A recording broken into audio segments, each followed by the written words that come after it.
परम मंगलमय अनंत कोटि ब्रह्मांड नायक सर्वेश्वर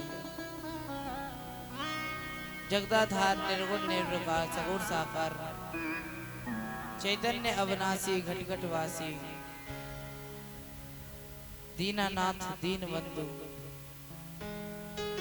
जगत पालक संहारक निरंत्या भक्त वांछा कल्पतरु तरुणित विनिंदित पीतांबरधारी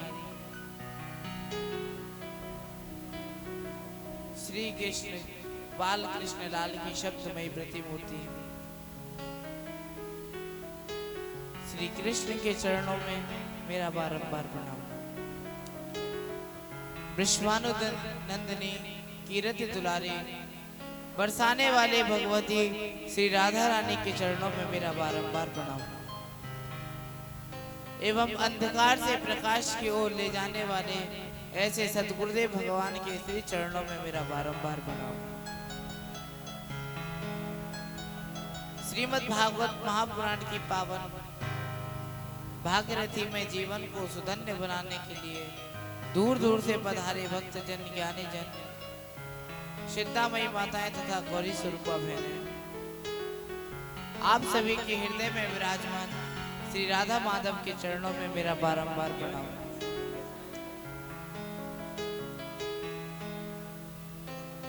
कहते हैं जन्मांतरे भवेत् पुण्यम तदा भागवतम लभेत्। जब व्यक्ति के जन्म जन्मांतर के कल्प कल्पांतर के युग युगांतर के जब कहीं पुण्यों का उदय होता है तब उसे श्रीमद् भागवत श्रवण करने का सुअवसर प्राप्त होता है। इसमें संदेह नहीं कि हम सबके पूर्वजित पुण्य उदय हुए हैं जिसका फल आज हमें श्रीमद् भागवत के रूप में प्रत्यक्ष मिल रहा है। आज कथा का सप्तम दिवस, आइए कथा में प्रवेश करते हैं। आचार्य सुखदेव कहते हैं परीक्षित राजा बड़े धूमधाम से माता रुक्मिणी के साथ प्रभु का प्रथम विवाह संपन्न हुआ।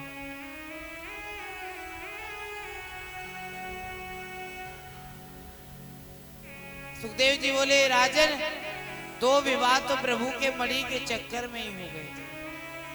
परीक्षित बोले गुरुदेव कैसे हुए थे? तो सुखदेव जी बोले सुनो राजा। आसीत् सत्राजितः सूर्यो भक्तस्य परमसखा प्रीतस्तस्मै मणिं प्रादात् सूर्यदुष्टो समन्तकम्। द्वारिका में एक सत्राजित नाम के ब्राह्मण रहते हैं। ये भगवान सूर्य के बहुत बड़े भक्त हैं। भगवान सूर्य ने कृपा करके इनको एक मणि प्रदान की जो कि महाराज नित्य प्रति 40 भार 8 भार मतलब 40 किलो सोना देती थी। एक दिन की बात है सत्राजित उस मणि को धारण करके राज्यसभा में गए। तभी महाराज वहां पर किसी ने कहा कि ये मणि आप कृष्ण को दे दो। सत्राजित एकदम मना कर दिया कि मैं ये मणि तुम्हें नहीं दे सकता। अगले दिन महाराज उसी मणि को लेकर सत्राजित का भाई प्रसेन वन में शिकार खेलने गया। शिकार कर ही रहा था कि प्रसेन सहित महाराज सिंह जो है हाथ शेर प्रसेन को मणि सहित निकल गए।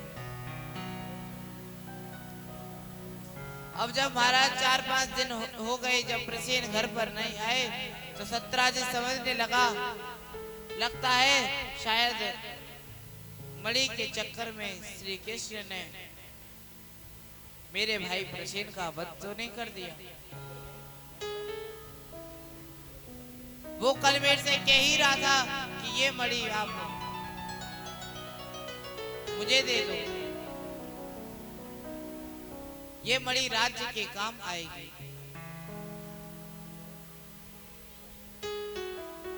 करने करने जब जना, महाराज सत्राजित की पत्नी ने अपनी पड़ोसन से बताई, पड़ोसन ने उस पड़ोसन से बताई। इस प्रकार करने करने जब जना, कानों कान ये बात पूरे द्वारका में फैल गई। जब भगवान को ये बात पता चली तो भगवान सोचे, बाप रे इतना बड़ा कलंक लग गया, इसमें तो हमारा कुछ हाथ भी नहीं है।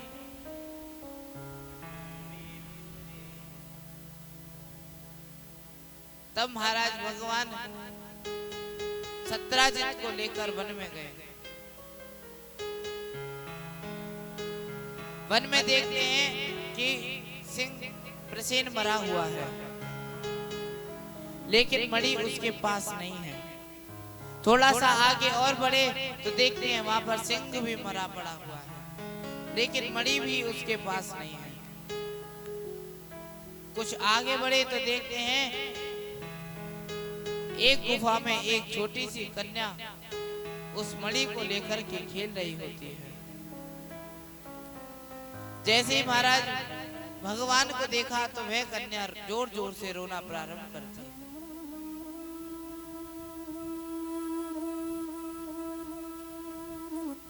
भागे भागे महाराज उस कन्या के पिताजी जामवंत जी आए। वे 22 अक्षौणी सेना लेकर के भगवान से युद्ध करने आए।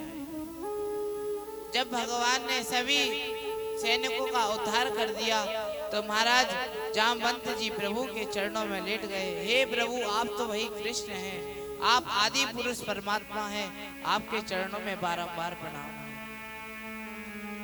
भगवान बोले, जामवंत जी आप ये मणि अब हमें दे दो।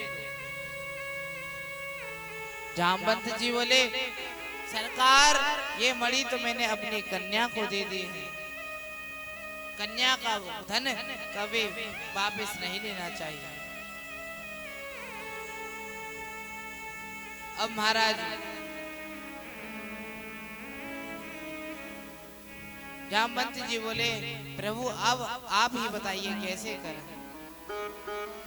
मैं चाहता हूं कि अपनी पुत्री जामवंती का विवाह आपके साथ कर देता हूं। जब आपसे विवाह हो जाएगा तो ये मणि आपकी हो जाएगी। इस प्रकार से महाराज जामवंती जी का विवाह भगवान श्री कृष्ण के साथ सुसंपन्न हुआ। इस प्रकार से भगवान के 2 विवाह सुसंपन्न हो गए। अब महाराज भगवान ने जब वह मणि सत्राजित को वापस कर दी तो महाराज लोगों को बात बदलने में कितनी देर लगती है। जो कल महाराज भगवान को गाली दे रहे थे वही आज सत्राजित को गाली दे रहे हैं। कितना झूठा है, कितना दुष्ट है। उस द्वारिकाधीश श्री कृष्ण के ऊपर ये इतना बड़ा कलंक लगाया। सभी लोग महाराज सत्राजित को गाली देने लगे।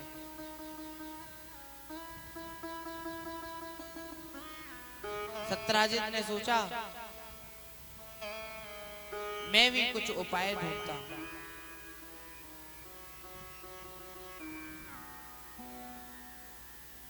सत्राजित को एक उपाय सूझा। उसने अपनी बेटी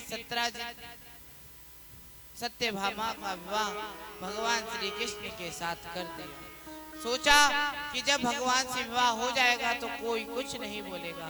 इस प्रकार से भगवान के 3 विवाह सुसंपन्न हुए। एक बार की बात है, भगवान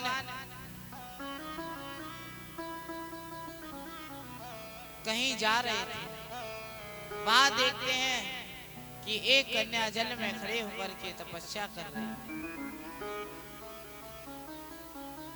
अर्जुन बोले, सरकार मैं अभी पूछ कर के आता हूँ, ये किसके लिए तपस्या कर रही है।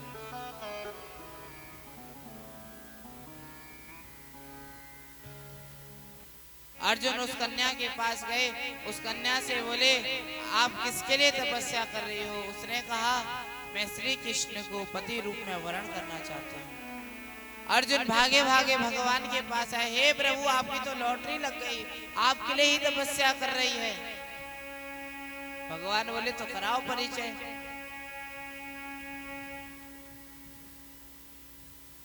तो वह कन्या कहती है, अहम देवस्य सवितुर दुहिता पतिमिष्यति विष्णुं वरेण्यं वरदं तपः परमास्थितम्।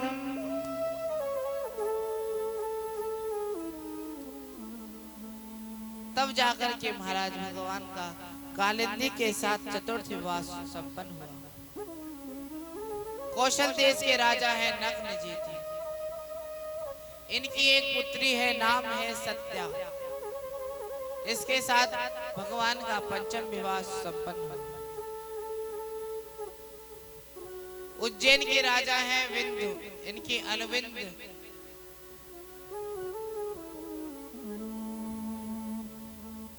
इनकी भगवान की एक बुआ है सिद्धकीर्ति। उनकी बेटी भद्रा के साथ भगवान का सप्तम विवाह संपन्न हुआ।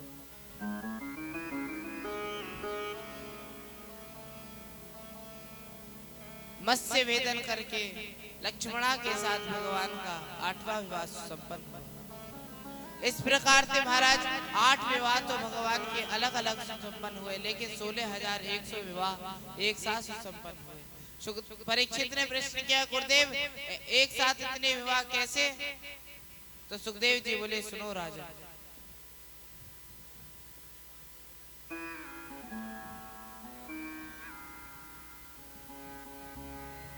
एक बार की बात है।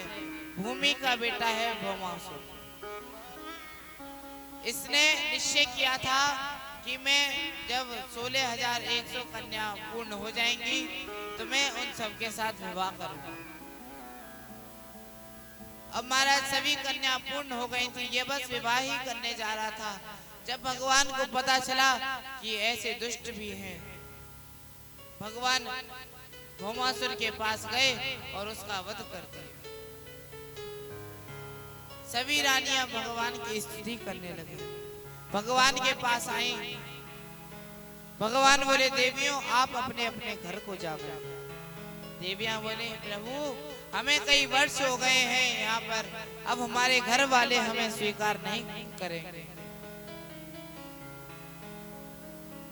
भगवान सोचे, जिसके लिए घर का दरवाजा बंद है उसके लिए हमारा दरवाजा एनी टाइम खुला रहता है।